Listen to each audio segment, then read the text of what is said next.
Boa noite, gente. Oficialmente 6h01, então é boa noite mesmo. Hoje eu vim falar para vocês um pouquinho sobre o programa Apollo. É um assunto que todo mundo aqui, pelo menos, já sabe o nome, né? Já ouviu falar? Acredito que o termo não é desconhecido para ninguém aqui. Como fomos à Lua, então? Primeiro, uma apresentação minha. Meu nome é Júlio César, eu sou professor do Instituto Federal Norte de Minas Gerais. E esse é meu livro, chamado Impacto Social do Programa Espacial Brasileiro. Muito da minha pesquisa é baseada aqui em Natal, por conta do CLBI, né? Um espaço pioneiro para o Programa Espacial Brasileiro. E, pouca gente sabe disso, eu acredito que aqui, inclusive, um colaborador precioso da NASA para o programa Apollo. Tá? Quem não sabe, a trajetória dos foguetes do programa Apollo passa pelo Equador. Naquela época, o sensoriamento remoto de satélite ainda era muito precário. Então, era necessário fazer medição de alta atmosfera meteorológica através de foguete de sondagem. Então, esses foguetes de sondagem eram lançados daqui, ó, do CLBI. Tá? Então, nosso programa espacial se agigantou, se é que eu posso usar essa palavra, muito devido ao programa Apollo, a parceria muito próxima que a gente tinha com a NASA. Como que tudo isso começa, então? Mais uma vez eu corro o risco de parecer repetitivo, dizendo que tudo começa com o Sputnik, mas não tem como eu ignorar isso, começa mesmo com o Sputnik. Então foi a União Soviética que começou a corrida espacial em 4 de outubro de 57, ao lançar esse pequeno satélitezinho que somente fazia um barulho, era só um emissor de sinal de rádio mesmo. Isso aí foi um feito político mais do que científico, se bem que é um feito científico gigantesco. Mas as repercussões políticas são muito maiores do que as científicas, né? Então, nesse momento, os Estados Unidos abrem o olho. Eles já tinham uma pesquisa de foguetes de décadas, mas isso vinha com baixa prioridade, tanto de orçamento quanto de política mesmo, em Washington. Isso aqui fez eles acordarem. Então, eles criaram a NASA, né, no ano seguinte, em 58. E no dia 7 de outubro desse ano, eles deram início ao chamado Projeto Mercury. Eles selecionaram 7 militares para serem os 7 primeiros astronautas. Esse Projeto Mercury tinha por objetivo colocar um americano no espaço. Nada mais do que isso, colocar um americano no espaço. E aí, em 1960, ainda no governo do Eisenhower, não era o Kennedy ainda, nasce o programa Apollo. Por quê? Já nessa época, nos corredores da NASA, já se pensava em levar o homem à Lua. Não de forma séria, como posteriormente a gente viu que virou, mas esse planejamento foi iniciado. E quem criou esse nome Apollo foi esse cara aqui, ó, Abe Silverstein. Ele estava em casa e, com os papéis do programa na mão, pensou, poxa, que legal seria se a gente usasse o nome do Apollo, né, com sua carruagem de fogo, percorrendo a galáxia, né, o espaço. Que nome grandioso para o nosso projeto, né? Acho que é pertinente. Ele propôs e foi aceito, programa Apollo.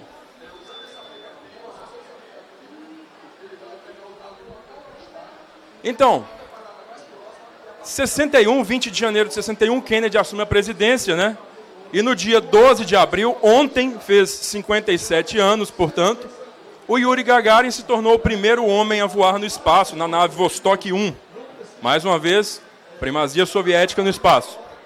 No dia 5 de maio, o americano Alan Shepard, ele voou na Freedom 7, porém, com uma diferença, né? O voo do Gagarin era um voo orbital, ele orbitou a Terra. O voo do Shepard é simplesmente um voo suborbital, sobe e desce sem orbitar. Os americanos só orbitaram a Terra no ano seguinte com John Glenn, o terceiro voo do programa Mercury. Em 25 de maio, então, apenas, portanto, 20 dias, né, depois do voo do Shepard, o Kennedy foi ao Congresso e disse, eu acredito que a gente tem que ir à Lua. Quem nunca viu esse vídeo ou escutou esse discurso, né, muito famoso, está aqui as palavras dele. Acredito que essa nação deva se comprometer a atingir o objetivo, antes desta década acabar, de colocar um homem na Lua e trazê-lo de volta em segurança para a Terra. Nenhum projeto espacial nesse período será tão impressionante para a humanidade, ou tão importante no longo prazo para a exploração do espaço. nenhum será tão difícil ou custoso para realizar. Isso foi em 25 de maio de 61, data da ocasião dessa fotografia aí dentro do Congresso. Bom. Então, no dia 1º de julho de 60, ainda antes disso, a NASA abriu o Centro Espacial Marshall em Huntsville, no Alabama. Esse Centro Espacial Marshall, eles deram para o diretor, o primeiro diretor deles foi o Dr. Wernher von Braun. Alguém já ouviu falar desse nome? Já, né? Quem é Wernher von Braun? Pode falar, o nazista, né? Então, Wernher von Braun é um cientista alemão, foi o pai do primeiro míssil balístico, o V2, em 44, né? Ele que projetou os V2, que fizeram uma ofensiva contra Londres em 44.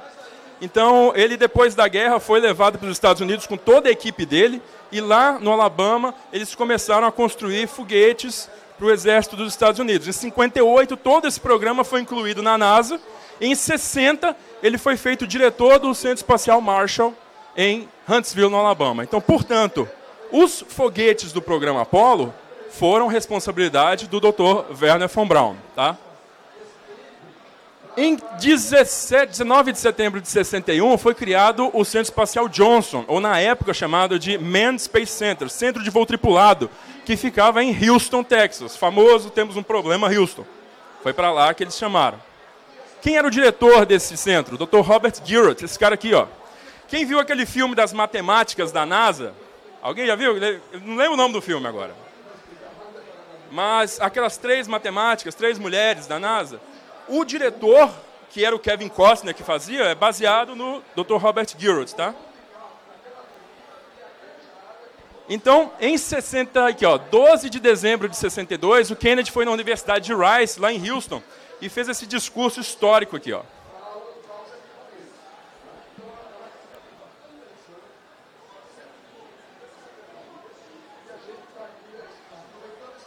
Why choose this as our goal? And they may well ask, why climb the highest mountain? Why, 35 years ago, fly the Atlantic? Why does Rice play Texas? We choose to go to the moon. We choose to go to the moon in this decade and do the other things, not because they are easy, but because they are hard. Because that goal will serve to organize and measure the best of our energies and skills. Because that challenge is one that we're willing to accept, one we are unwilling to postpone, and one we intend to win, and the others too. Muito famoso isso aí. Muito bem. Em julho de 61, eles perceberam que a estrutura de lançamento de foguetes na Flórida precisava de ser dramaticamente aumentada para o programa Apollo. Era muito pequeno ainda. Então, eles ampliaram a estrutura e em 29 de novembro de 63, portanto, apenas 7 dias depois que Kennedy foi assassinado em Dallas, o presidente Lyndon Johnson passou uma ordem executiva dizendo que o Centro Espacial do Cabo Canaveral devia passar a se chamar Centro Espacial Kennedy, assim como até hoje é nomeado, né? O Gabe trabalha no Centro Espacial Kennedy. Esse Centro Espacial Kennedy foi dado, né, o comando dele, a direção, para outro alemão, Dr. Kurt Debus, que é um colaborador de longa data do von Braun, né? Esse aqui, ó. E lá eles construíram o Complexo de Lançamento 39, tá? Quem acompanha os lançamentos da SpaceX sabe que eles lançam do Complexo de Lançamento 39, a plataforma A e B, tá? As históricas que o programa Apollo utilizou. Então, lá eles construíram o Vehicle Assembly Building, que é o VAB, também o Gabe fala na palestra dele, o Crawler, que é um veículo gigante de transporte dos foguetes, que são montados nesse prédio e são transportados para os 2 pontos de lançamento, 39A e B, pelo Crawler. Então vamos lá, esse é o VAB, né? 160 metros de altura, o Saturno V tem 110 metros, esse é o Crawler. Foram 2 construídos, tá? Então 2 veículos foram construídos em 1965, foram usados até 2011 para carregar os ônibus espaciais. Qual que era, então, o desafio, né? Já que nós decidimos, então, que vamos até o final da década, como é que nós vamos fazer isso? O desafio para executar um trabalho desse tamanho, né, é desenvolver um modelo que economize em custo, em tecnologia e em risco à vida humana. Portanto, eles decidiram-se por 4 alternativas, né? Analisaram 4 alternativas. A primeira delas é a ascensão direta, depois o encontro em órbita terrestre, o encontro em órbita lunar e o encontro em superfície lunar. Vamos ver cada uma delas aqui. Primeiro, a ascensão direta. O que significa isso? Foi a primeira ideia da NASA. Vamos pegar a nave inteira, módulo de comando, módulo de serviço e ainda um tanque de combustível gigante para pousar isso na Lua e colocar num foguete e levar para a Lua. Qual que é o problema disso? Exige um foguete monstruoso, chamado de Nova. Nunca foi construído isso aqui. Mas o primeiro estágio dele tem 8 motores F1. Tá? Eu vou mostrar depois o que é o motor F1, vocês vão ver o que é. Mas isso aqui foi tido como muito custoso. Tá? Esse método foi tido como muito custoso, muito pouco eficiente. A nave é grande demais para o que ela vai se propor a fazer. Então, pensou-se também no encontro em órbita terrestre, ou em inglês, Rendezvous in Earth Orbit. Basicamente, você lança 2 ou mais foguetes, em alguns casos até 15 foguetes, para montar uma nave em órbita. Essa nave, então, segue para a Lua, faz a missão e retorna. Um terceiro plano foi o encontro em órbita lunar, ou Rendezvous in Lunar Orbit. Vocês estão vendo aqui a comparação de tamanho dos módulos de pouso lunar da ascensão direta e do encontro em órbita lunar. Esse cara aqui, ó, John Humboldt, ele basicamente lutou sozinho no começo para adotar esse método. Sozinho, ele é o único cara da NASA que acreditava nisso. Ele foi conseguindo o apoio das pessoas ao longo de 1962. Até que teve uma discussão com o assessor de ciência do Kennedy, discussão mesmo. E tanto o diretor da NASA, o James Webb, quanto o Wernher von Braun ficaram do lado dele e o Kennedy bateu o martelo para esse método dele aí, em detrimento à ascensão direta. Um último método que foi analisado foi o encontro em superfície lunar. Basicamente, você manda um foguete com uma nave de suprimento, seja de suprimento de peças, comida, combustível, e uma outra nave com a tripulação. Na superfície da Lua, as duas pousam, claro, esse material, esses suprimentos são transferidos para outra nave e eles voltam para a Terra. Outro método também não muito prático. Método que acabou sendo escolhido, o encontro em órbita lunar. Tá? Rendezvous in Lunar Orbit. Muito bem, já sabemos como vamos. Já escolhemos o método. Mas a gente consegue fazer isso? Consegue realizar isso na prática? Para tanto, os Estados Unidos puseram em execução o projeto Gemini, que é o segundo programa espacial deles, porém foi executado, é o terceiro programa espacial deles, porém foi executado antes do Apollo. Tá? Então, a gente pode dizer que é o segundo programa espacial. Nesse programa é que se mediu a capacidade do ser humano de ficar em órbita por períodos longos, a capacidade de 2 naves se encontrarem e acoplarem no espaço, a capacidade do homem de sair da espaçonave e muitas outras tecnologias. De 61 a 66, rodou o programa Gemini. Muitos dos astronautas, na verdade, quase a totalidade dos astronautas que foram para a Lua, eram veteranos do programa Gemini. E esse aqui, ó, é o aspecto final da espaçonave Apollo. O que vocês estão vendo aqui, ó, essa forma meio que disforme, tá? Eu vou explicar. E eu espero que depois que eu explique, aí vocês entendam um pouco mais o que é cada coisa aqui. Opa. Volta. Aí. Primeira coisa que a gente vai ver é o módulo de comando e serviço, ou CSM, né? Que é o Command and Service Module. Na verdade, são 2 módulos que a gente considera um só. O que é o módulo de comando e serviço? Esse pedaço da nave aqui, ó. Reparem nessa forma que vocês estão vendo, o cone com esse cilindro aqui. Vocês vão perceber que os foguetes do programa Apollo, todos estão com isso aqui exposto, né, na parte de cima. Isso aqui fica exposto. Tá? Então vocês vão perceber isso quando eu mostrar aqui para frente. Esse é o módulo de comando, esse é o módulo de serviço. É aqui que vão os astronautas, os 3. Tá? Suporte à vida, tudo aqui. O que o módulo de serviço faz? basicamente leva combustível para esse motor, tá? Que é o motor de inserção lunar e o motor de inserção terrestre, o que vai voltar para a Terra. Leva os sistemas de comunicação aqui de longa distância, as antenas, tá? E tem uns sistemas de direcionamento também. Aqui vocês vão ver melhor. Quem construiu o módulo de comando foi a North American, a empresa chamada North American. O módulo lunar, o LM, né? Lunar Module, foi um serviço que foi dado para Grumman, nos Estados Unidos. Basicamente, também, se divide em duas partes. Essa parte aqui, chamada de seção de pouso, contém combustível para o motor que pousa ele na Lua. Para destacar e subir de volta, a parte que os astronautas ficam, tem um motor menorzinho, porque vai levar só metade da massa de volta.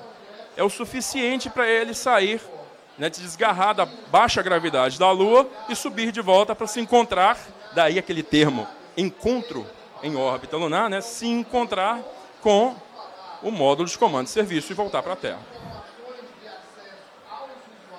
E os foguetes?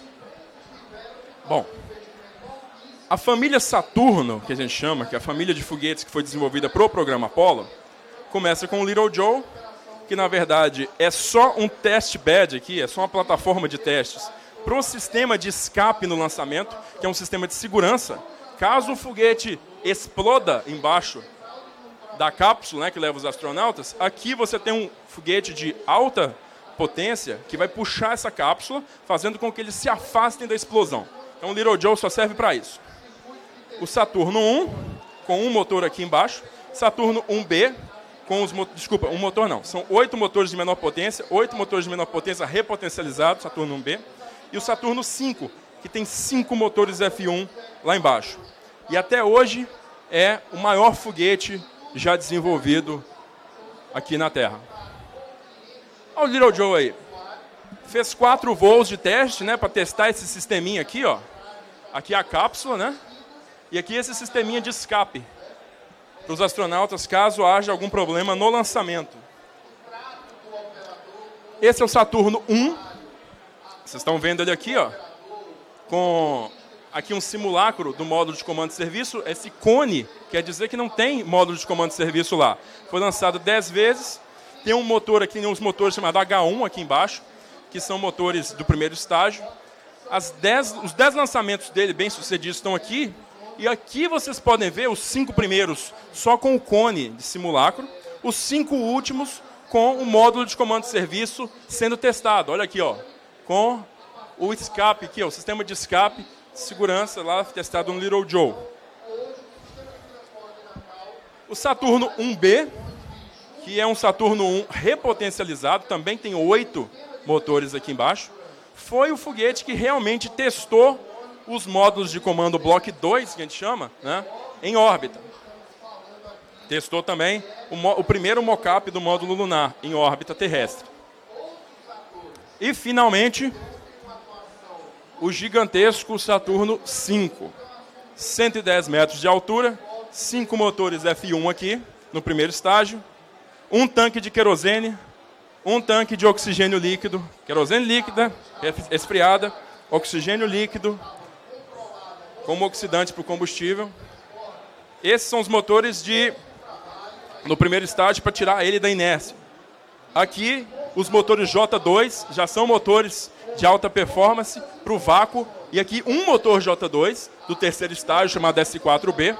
Lá em cima, vocês estão vendo finalmente aqui a nave Apollo, né? Então, ela está bem aqui em cima, o restante é tudo combustível.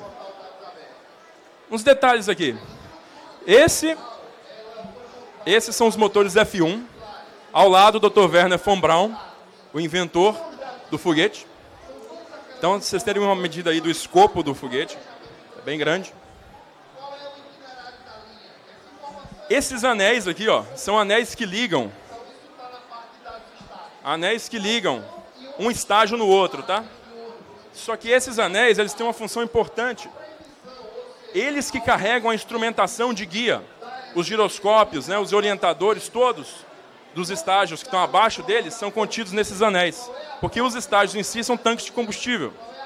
Então, vocês já viram também nessas filmagens aqui, onde os foguetes descartam os anéis. depois que são utilizados os estágios. E aqui vocês vão ver um pouquinho do Saturno V em operação, viu? Um pouquinho da potência dele. É um documentário, é um pedacinho.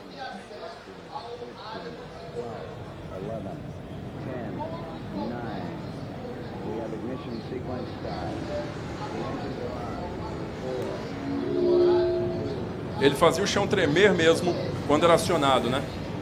A luz muito forte impedia que você olhasse para ele a certa distância diretamente. Isso vocês estão vendo é gelo despregando.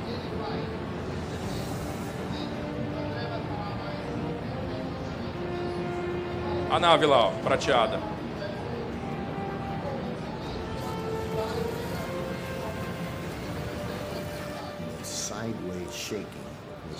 O primeiro estágio queimava 20 toneladas de combustível por segundo.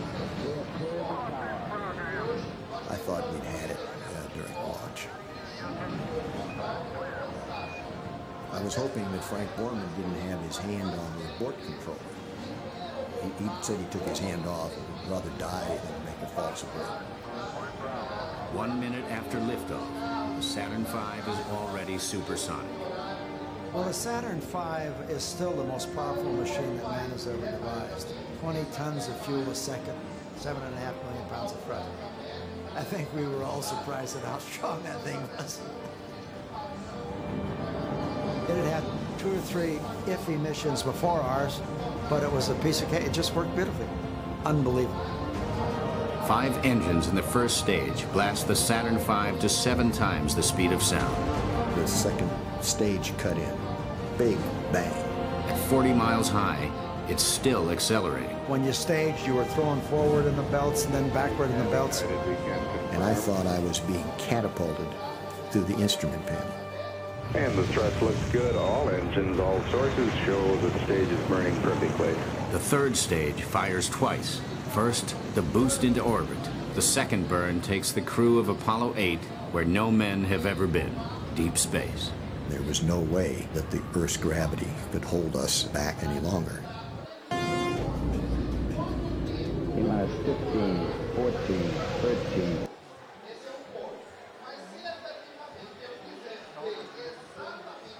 Isso. Ok, e os astronautas? Vocês estão vendo aqui o primeiro, o segundo, o terceiro, o quarto e o quinto grupos de astronautas da NASA, né? Então, gente de todos esses grupos aí foram para a Lua, tá? Então, representantes, pelo menos um de cada grupo aí, foram para a Lua. No total, foram 32 astronautas no programa, sendo que 24 deles realmente foram à Lua. Desses 24, 12 colocaram o pé na superfície, pisaram lá. 3 desses fizeram um passeio 2 vezes, né? Foram para lá 2 vezes em 2 missões diferentes. Tá. Cabe aqui a observação que todos eles são militares por profissão, tá? Menos esses 5 aqui, que são geólogos. Então são cientistas astronautas. Desses 5, somente um foi à Lua.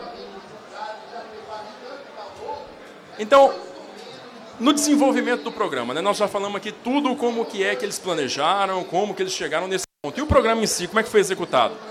Primeiro eles começaram com missões não tripuladas, deram a designação AS-200, que AS é Apollo Saturn. Então, começou em 66. Então, o AS-201 foi o primeiro voo do Saturno 1B, foi um voo suborbital só para qualificação do módulo de comando de serviço. Na época era só um mock-up, só mesmo um simulacro do módulo de comando de serviço sobre o Oceano Atlântico. Estava planejado o AS-202, né, o 202 para seguida, para testar o módulo sobre o Oceano Pacífico. Mas a empresa demorou para entregar o módulo. Eles resolveram trocar a ordem das missões. E no dia 5 de julho, o AS-203 voou antes do AS-202, sem o módulo, só para testar o comportamento do combustível de hidrogênio líquido, para trocar a querosene por hidrogênio em órbita. Tá? E também um suporte para o reacionamento do estágio 4B, S4B na verdade, que é o terceiro estágio, que deveria fazer 2 queimas separadas. A primeira delas, bem curtinha, só para injetar ele em órbita terrestre. A segunda delas, mais longa, de 6 minutos, para tirar a nave de órbita terrestre e fazer a injeção em órbita lunar. Translunar, desculpa. O desastre como todo grande programa, muito arriscado. Aconteceu, finalmente aconteceu, em 21 de janeiro de 67, o AS-204, que posteriormente ficou conhecido como Apollo 1. Nessa missão, né, na verdade não foi na missão, foi num treino em solo, eles estavam ainda lá na torre, não era o dia do lançamento, era um treinamento. Gus Grissom, Ed White, Roger Chaffee. Esse aqui, um veterano da Mercury, já tinha feito 2 voos espaciais. Ed White foi o primeiro americano a sair, fazer um passeio extraveicular fora da cápsula. Roger Chaffee era o primeiro voo dele, mas ele tinha fotografado os mísseis soviéticos em Cuba durante a crise dos mísseis de Cuba. Ele era piloto de Lockheed U-2. O que aconteceu? Aconteceu um problema de fabricação num dos componentes do módulo. Uma faísca, então, incendiou componentes que eram inflamáveis dentro do módulo e a atmosfera comprimida, com pressão atmosférica alta, dentro do módulo, era de 100% oxigênio. Então, foi uma somatória de erros que levou à morte dos 3. Ali vocês estão vendo o que sobrou dos caras. Ali o que sobrou do módulo dentro. Então a NASA fez diversas modificações depois disso. Eles tiraram por completo os materiais inflamáveis. Até hoje eles não usam nada inflamável. Quem viu aquele filme do Matt Damon em Marte aí, ele fala lá no comecinho, né? A NASA odeia coisa inflamável. A única coisa que ele conseguiu para queimar foi o crucifixo do colega dele lá. Então foi uma revisão completa que foi feita e atrasou o projeto, assim, o andamento dos voos em mais de um ano, né? Enquanto isso, enquanto eles não arriscavam colocar mais gente nos foguetes, nas cápsulas, eles seguiram com os voos não tripulados. Em 9 de novembro de 67, Apollo 4 voou o primeiro Saturno V, o grandão. Colocou o CSM, o módulo de comando em órbita alta, e testou o reacionamento do módulo do terceiro estágio, S4B. Em 22 de janeiro de 68, Apollo 5, que foi um Saturno 1B, testou um mock-up do módulo lunar e a propulsão dele em órbita. Era um módulo lunar de verdade, mas sem a instrumentação complexa eletrônica lá dentro. Aqui no dia 4 de abril de 68, a Apollo 6, também foi o segundo voo do Saturno V, foi uma falha parcial. Tá? 3 falhas de motor apareceram, incluindo o motor, não reacendeu, né, o motor do terceiro estágio. Isso é um problema sério, né? Que problema era esse? Chamado de oscilação Pogo. Tá? Oscilação Pogo é o seguinte, é um problema decorrente de vibração estrutural, que faz com que a força de exaustão dos gases no motor force o combustível oxidante para cima, para longe da biqueira do queimador, o que faz com que o motor possa oscilar de potência e, no caso real, apagar. Então, 2 motores do segundo estágio apagaram. Os outros 3 conseguiram terminar de colocar ele em órbita, mas o terceiro estágio, o único motor, também não acendeu. Então, é considerada a única falha parcial, né, do programa. Aqui vocês estão vendo os foguetes, né, das missões não tripuladas. Né?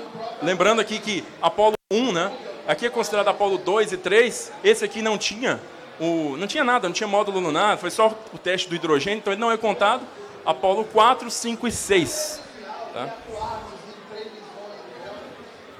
Aí, em setembro de 67, a NASA criou a classificação de missões lunares. Como é que seria essa classificação? Em letras. A missão tipo A é não tripulada para validação do Saturno V. Uma missão B é uma missão não tripulada de validação do módulo lunar com o Saturno 1B. A missão C é a validação do módulo de comando em órbita terrestre também com o Saturno 1B. A missão D é a validação do conjunto dos dois com o Saturno V. A missão E é o voo em órbita alta terrestre com o conjunto completo. A missão F é a primeira missão lunar, testando o módulo lunar em órbita lunar sem pousar. É a primeira vez que eles vão para a Lua. A missão G seria o primeiro pouso lunar. Mas aí a missão G ela tem 3 tipos. Tá? Que tipos são esses? Seria o H, o pouso lunar. Uma I, que é um reconhecimento orbital lunar, sem pousar, só orbitar a Lua. E uma missão J, que é o pouso lunar com permanência longa. Tá? Bem, dessa maneira, então, revisando projetos, revisando procedimentos, finalmente, no dia 11 de outubro de 68, a Apollo 7, primeira Apollo tripulada, tá, com o Saturno 1B, levando Walter Schirra, Walter Cunningham e Don Isley, decolou para testar o módulo de comando e serviço na órbita terrestre. Uma permanência prolongada, você viu que foram 11 dias, e eles transmitiram pela primeira vez ao vivo, né, do espaço. Deu muito certo. Esse aqui, ó, Apollo 8, foi o maior salto de fé da NASA até hoje. Por que eu digo isso? Porque essa espaçonave deveria originalmente simplesmente testar o módulo lunar na órbita da Terra, de acordo com o planejado. Acontece que a Grumman, a empresa que fabricava o módulo lunar, acusou que estava sofrendo de diversos atrasos na fabricação. E, poxa, dezembro de 68 estava chegando perto do prazo do Kennedy. Até o final da década nós temos que pôr o homem na Lua. A NASA resolveu fazer o quê? A última vez que eles tinham voado o Saturno V, tinha dado um problema. Eles estavam sem módulo lunar. Eles estavam simplesmente com módulo de comando. Eles decidiram inverter a ordem das missões e fazer uma missão de reconhecimento e orbitação lunar sem o módulo lunar, só com o módulo de comando. Então mandaram 3 astronautas, o Frank Borman, Jim Lovell e William Anders, para a Lua, só com o módulo de comando, sem o lunar, para poder fazer a orbitação da Lua, ainda em 68. Foi nessa missão que eles tiraram essa famosa foto aqui, que eu tenho que ter certeza que todo mundo conhece, tá? Chamada de Blue Marble, ou bolinha de gude azul, né? Seria a Terra lá. Então eles fizeram 10 órbitas lunares em 20 horas. Por que é considerado o maior salto de fé da NASA? Porque eles juntaram numa missão só muita coisa que eles nunca tinham feito antes. Isso aqui é pioneiro em diversos sentidos. Então eles tinham um único motor também, né, para sair da órbita lunar e voltar para a Terra. Se esse motor falhasse, eles estariam lá até hoje. A Apollo 9, ali em março de 69, James McDivitt, Dave Scott e Russell Schweiker, esses 3 caras lá, finalmente, né, a empresa entregou o módulo lunar. E aí eles testaram o módulo lunar em órbita terrestre. Quando vocês verem essas fotos do módulo lunar com a Terra junto, pode saber, Apollo 9. Tá? Então eles testaram também os sistemas de suporte à vida que seriam usados na superfície da Lua. Olha o prazo está acabando. Então vamos correr. Maio, 2 meses depois, lançaram o Apollo 10. Esse sim era o ensaio geral para o pouso lunar. Thomas Stafford, Eugene Cernan e John Young. Das tripulações lunares, a mais experiente de todas. A única que não tinha um novato junto. Então, o módulo lunar voou apenas 15 quilômetros da superfície. Eles fizeram tudo, menos pousar. E no fim das contas, no retorno deles, né, na descida, eles se tornaram a espaçonave mais rápida da história, atingindo 39.897 km por hora. É um recorde que está no Guinness. Passando a mais famosa de todas elas, né? Em julho, no dia 16, a verdade, pousaram no dia 20, a Apollo 11 foi a primeira missão a pousar na Lua, com Neil Armstrong, Buzz Aldrin e Michael Collins. Neil Armstrong, o primeiro homem a colocar os pés na Lua, Buzz Aldrin, o segundo. Foi o primeiro passeio lunar, né? Eles pousaram no Mar da Tranquilidade, e foi o primeiro recolhimento de amostras do solo. É uma missão bastante calma, inclusive. Um problema na descida ali, mas o resto deu certo. Apollo 12, em novembro de 69, com Pete Conrad, Alan Bean e Richard Gordon, fez o primeiro pouso de precisão. Eles queriam saber se era possível realizar um pouso de precisão na Lua. Eles pousaram a cerca de 100 metros da sonda Surveyor 3, que era o objetivo deles. Eles queriam pousar próximo, mas o Pete Conrad pousou ela bem próximo. Vocês veem pela foto lá. Qual que é o objetivo deles? Recolher uma câmera da Surveyor 3 para ver como é que os componentes eletrônicos se comportam em longa exposição na Lua. Essa sonda tinha chegado à Lua em 66, ou 67, acho que 66, essa sonda tinha chegado. Então, 3 anos de exposição à Lua. Apollo 13, a famosa que deu errado. Jim Lovell, Jack Swigert e Fred Haise decolaram em abril de 70, né, para pousar na cratera de Fra Mauro, mas a tentativa de pouso foi abortada porque um componente defeituoso no módulo de comandos e serviço explodiu um dos tanques de oxigênio deles. Então eles tiveram que usar o módulo lunar como bote salva-vidas e tiveram que retornar à Terra após uma órbita da Lua, tá? E foram resgatados com vida, né, com sucesso, mas no limite, no dia 17 de abril. Aí você vê que demorou quase um ano, né, para poder, na verdade, 8 meses, para poder lançar a próxima, para revisar os procedimentos todos. Apollo 14 finalmente pousou lá no Fra Mauro, né, que era o alvo da Apollo 13, e o Sturluza, Alan Shepard, Edgar Mitchell Sturluza, esse cara aqui, ó, levou consigo 500 sementes de árvores e expôs essas sementes de árvores ao ambiente orbital lunar. Essas árvores, na volta, elas foram distribuídas, essas sementes, germinaram e hoje são conhecidas como árvores lunares, moon trees. Eu descobri que tem uma dessas no Brasil, não sei onde ainda, não consegui achar, mas tem uma dessas no Brasil. A Apollo 15, em agosto de 71, tá? Então, a Apollo 15, com David Scott, Alfred Worden e James Irving, foi a primeira missão J. Aquela missão que eu falei com vocês, que é de longa duração, permanência longa na Lua. Foi a primeira missão que levou o famoso rover lunar, ou Jeep lunar. Tá? Então, essa missão, os astronautas receberam treinamento de geologia, que os anteriores não tinham. E esse treinamento de geologia permitiu que eles encontrassem amostras de solo de forma mais profissional. Antes eles estavam pegando qualquer pedra que eles encontravam. Então, a amostra chamada Rocha do Gênesis, uma nortosita, é considerada até hoje a amostra de solo lunar mais importante já recolhida. Tá? A Apollo 16, em abril de 72, levou John Young, Charlie Duke e Kenneth Mattingly para a Lua. Eles pousaram na planície de Descartes. E, dessa vez, os astronautas realizaram uma EVA, uma atividade extraveicular em espaço profundo. Foi a única realizada até hoje. Ou seja, o astronauta sair da nave, né, fazer uma operação lá fora e voltar. Só que todas essas que a gente vê na televisão são realizadas em órbita terrestre. Essa aqui foi no meio do caminho, na volta da Lua para a Terra. Então, por isso que a gente chama de atividade extraveicular em espaço profundo. Por fim, em dezembro de 72, a Apollo 17 levou Eugene Cernan, Harrison Schmitt e Ronald Evans. O programa Apollo, originalmente, ele iria até a 20, Apollo 20. Mas depois que o objetivo político de chegar à Lua foi cumprido, o governo cortou os fundos da NASA, cancelando a Apollo 18, 19 e 20. Logo, Harrison Schmitt, que é o primeiro geólogo, cientista astronauta a compor as tripulações, ele estava na Apollo 18. Por conta de pressão da equipe de geologia da NASA, que sabia que essa seria a última missão, eles trocaram o cara original da tripulação pelo Schmitt.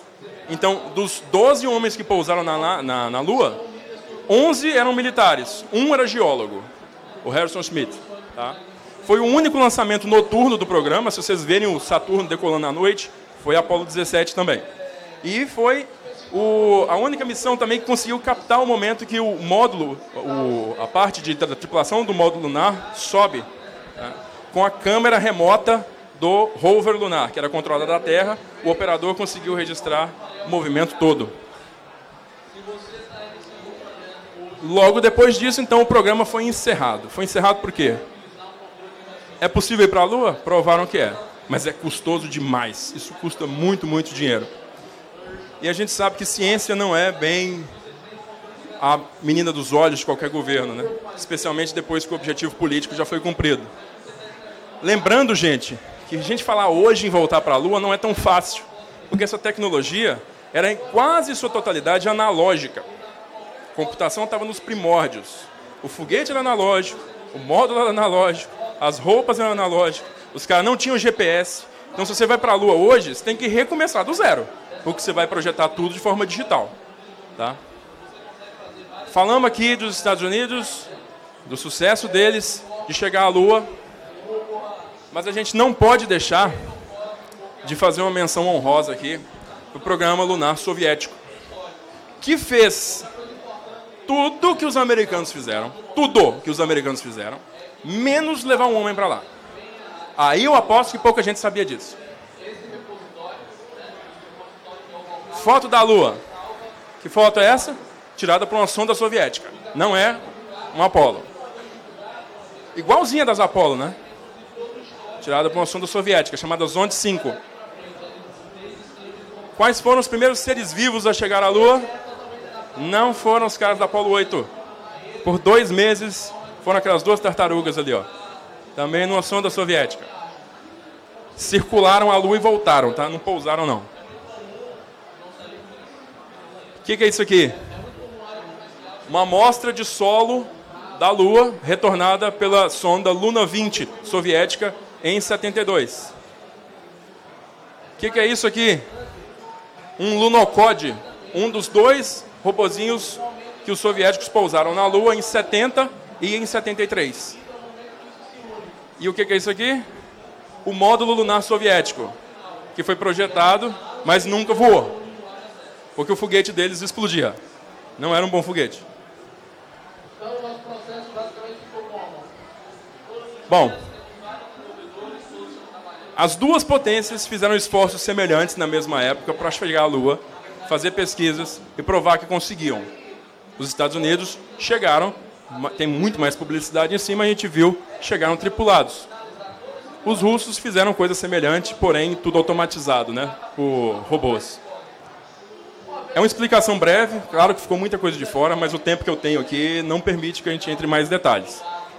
Então, eu agradeço a atenção de todos vocês essa noite. Obrigado, gente.